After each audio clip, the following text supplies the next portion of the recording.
ಜಗಕ್ಕೆ ಸಿಹಿ ಹಂಚಿ ನಡೆದು ಬಿಡು. ಇದು ಇಂದಿನ ಕಬೀರವಾಣಿಯ ಶೀರ್ಷಿಕೆ.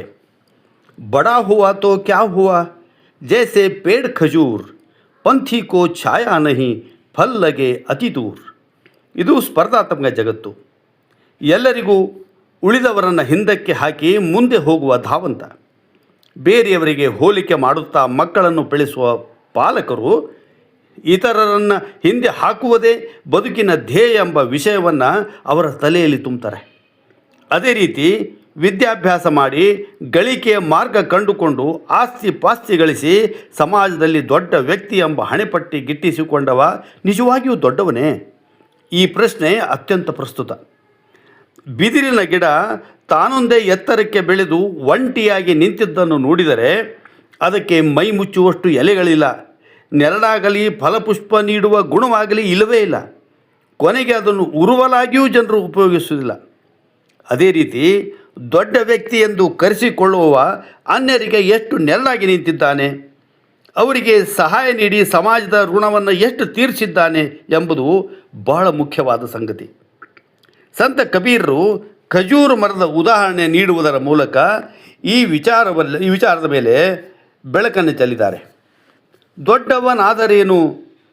ದೊಡ್ಡವನಾದರೇನು ಖಜ್ಜೂರ ಮರದಂತೆ, ದಾರಿ ಹೋಕರಿಗೆ ನೆರಳಿಲ್ಲ, ಫಲ ಕೈಗೆಟುಕದಂತೆ ಎಂದು ಹೇಳುತ್ತಾ, ಮನುಷ್ಯ ದೊಡ್ಡವನಾದರೂ ಇತರರಿಗೆ ಸಹಾಯ ಹಸ್ತ ಚಾಚದೇ ಇದ್ದರೆ ಅವನ ದೊಡ್ಡಸ್ತಿಗೆ ಬರೀ ವ್ಯರ್ಥ ಎಂಬ ಭಾವವನ್ನು ಸುಂದರವಾಗಿ ಬಣ್ಣಿಸಿದ್ದಾರೆ. ಖಜೂರದ ಮರ ಇತರೆ ಮರಗಳಿಗಿಂತ ಎತ್ತರ ಬೆಳೀತದೆ, ಆದರೆ ರೆಂಬೆ ಕೊಂಬೆ ಎಲೆಗಳಿಲ್ಲದೆ ಅದು ದಾರಿ ಹೋಕರಿಗೆ ನೆರಳು ಕೊಡುವುದಿಲ್ಲ. ಬಿಸಿಲಲ್ಲಿ ಬಸವಳಿದವರು ಹತ್ತಿರ ಹೋದರೆ ಖಜೂರದ ಗಿಡ ಸಾಂತ್ವನದ ಗಾಳಿ ಬೀಸಲಾರದು. ಅಲ್ಲದೆ ಅದರ ಫಲಗಳು ಸಹ ಕೈಗೆಟಕದಷ್ಟು ದೂರವಿದ್ದು ಸಾಧಾರಣ ಜನರಿಗೆ ಅದು ನಿಷ್ಪ್ರಯೋಜಕ ಅನ್ನಿಸ್ತದೆ. ಸಮಾಜದಲ್ಲಿ ಹಣವಂತರು ಅಧಿಕಾರಸ್ಥರು ಬಹಳ ಇರಬಹುದು, ಆದರೆ ದೀನ ದಲಿತರಿಗೆ ಕೊಡುವ ಮನಸ್ಸು ಇಲ್ಲದೆ ಹೋದರೆ ಇಂಥ ಅಧಿಕಾರ ಅಂತಸ್ತು ಎಲ್ಲ ನಾಯಮಲು ಎಳಗಿನ ಹಾಲಿನಂತೆ ವ್ಯರ್ಥ.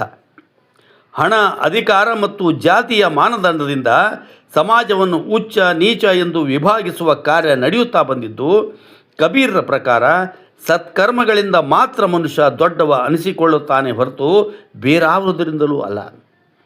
ಪರೋಪಕಾರಾಯ ಮಿದಂ ಶರೀರಂ ಎನ್ನುವಂತೆ ಅನ್ಯರಿಗೆ ಉಪಕಾರಿಯಾಗುವ ಗುಣ ವ್ಯಕ್ತಿಯನ್ನು ಶ್ರೇಷ್ಠತೆಯಡೆಗೆ ಕೊಂಡೊಯ್ತದೆ.